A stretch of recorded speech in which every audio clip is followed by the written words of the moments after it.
not all awards are created the same. It matters how competitive they are, how many people could participate to get selected, who was choosing it, what's the criteria. So how do we know which ones are eligible for extraordinary ability visas? In terms of awards, USCIS is very specific about the evidence you need to present.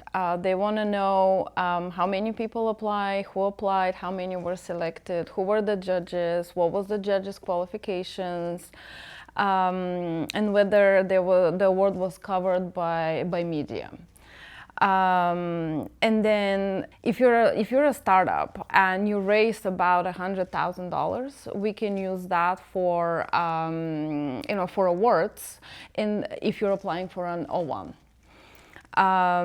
In order to use the funding for EB-1, it has to be at least at around $1 million. It can be slightly less, slightly more, but that's usually what has worked. So VC funding is an acceptable way? It is an acceptable way. You just have to be careful. Obviously, if you're applying for EB-1 and you raised about $50,000, that's not going to work. And what about, of course, for the founders, you can use that. What's the limit, right? Because there's the team members, the founders, then there's the co-founders or the co-founding team. So when are you able to use this as an award?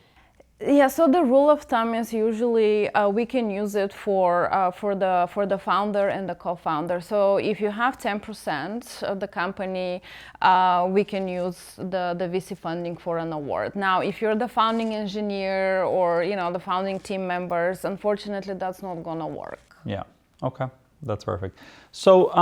What about student awards? What happens with that? Maybe you had a very, prestigious competition at a very prestigious university.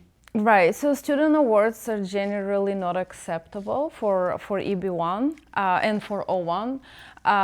All awards needs to be on a professional level.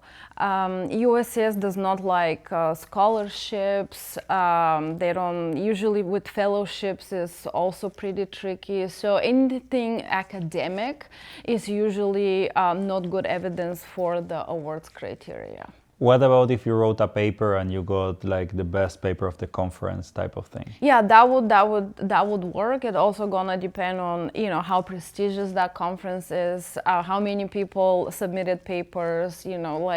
Basically, were you selected 1 out of 1,000 or 1 out of 10? That would make a huge difference. Yeah. Do they need to be international awards, or if they are national in scope, that can work as well? They can be either national or international, meaning that the award needs to be open to everybody in the field. So it can be limited in scope. Sometimes people come and say, well, I won, 30 under 30, like Forbes 30 under 30. Or I won the, women in tech, I won the first prize for, whatever competition. In both scenarios, we have to be careful because there's limitation, one on age and the other one is on gender. And I have seen pushback from USCIS, not all the time, but they, if it's the age limitation, they would say, well, what about the people above 30 didn't have the chance to compete with you. I'm not saying I agree with that argument, but these are some of the things that are coming out of USCIS. I mean, it might still work. It might still work. It depends on the officer you get, and you just need to know that sometimes. Correct. Yeah.